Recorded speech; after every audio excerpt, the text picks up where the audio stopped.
امام علی پیغمبر اسلام کے چچازاد بھائی اور داماد اور اسلام کی ایک مرکزی شخصیت تھے۔ وہ سنی اور شیعہ دونوں روایات میں انتہائی قابل احترام ہیں، لیکن وہ شیعہ اسلام میں خاص طور پر ایک اہم مقام رکھتے ہیں، جہاں انہیں پہلا امام اور پیغمبر محمد کا صحیح جانشین سمجھا جاتا ہے۔ پیدائش اور ابتدائی زندگی: امام علی مکہ میں 601 عیسوی میں خانہ کعبہ کے اندر پیدا ہوئے، جس نے انہیں اسلامی روایت میں منفرد بنایا۔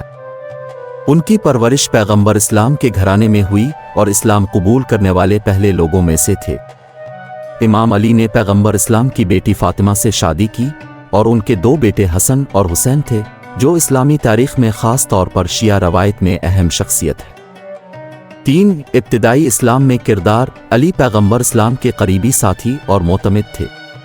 وہ قرآن کی گہری معلومات، اپنی حکمت اور اپنی ہمت کے لیے مشہور تھے۔ انہوں نے اسلام کے ابتدائی سالوں میں بہت سی لڑائیوں میں اہم کردار ادا کیا، جن میں جنگ بدر، جنگ احد اور جنگ خیبر شامل ہیں۔ 4 خلافت: تیسرے خلیفہ عثمان بن عفان کی وفات کے بعد علی کو 656 عیسوی میں مسلم کمیونٹی نے چوتھا خلیفہ منتخب کیا۔ ان کی خلافت کو داخلی تنازعات نے نشان زد کیا، جس میں پہلا فتنہ اسلامی برادری کے اندر خانہ جنگی بھی شامل تھی۔ ان کی قیادت میں انصاف کو برقرار رکھنے اور اسلامی اصولوں کو برقرار رکھنے کی کوششیں تھیں۔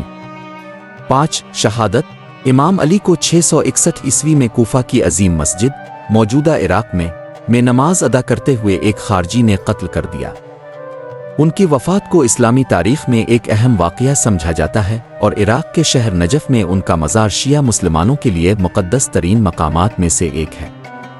6 وراثت: امام علی کو ان کی تعلیمات، ان کے انصاف کے احساس، ان کی گہری روحانی بصیرت اور اسلامی فکر میں ان کی شراکت کے لیے یاد کیا جاتا ہے۔ ان کے اقوال اور خطبات نہج البلاغہ، فصاحت کی چوٹی جیسی تصانیف میں مرتب کیے گئے ہیں، ان کی گہرائی اور حکمت کی وجہ سے بہت قدر کی جاتی ہے۔ انہیں اکثر فضیلت کا نمونہ اور اسلامی اقدار کے مجسم کے طور پر دیکھا جاتا ہے۔ امام علی کی زندگی اور میراث دنیا بھر کے لاکھوں مسلمانوں کو متاثر کرتی رہتی ہے، خاص طور پر شیعہ برادری کے اندر، جہاں انہیں نہ صرف ایک سیاسی رہنما کے طور پر دیکھا جاتا ہے بلکہ ایک روحانی رہنما کے طور پر بھی دیکھا جاتا ہے۔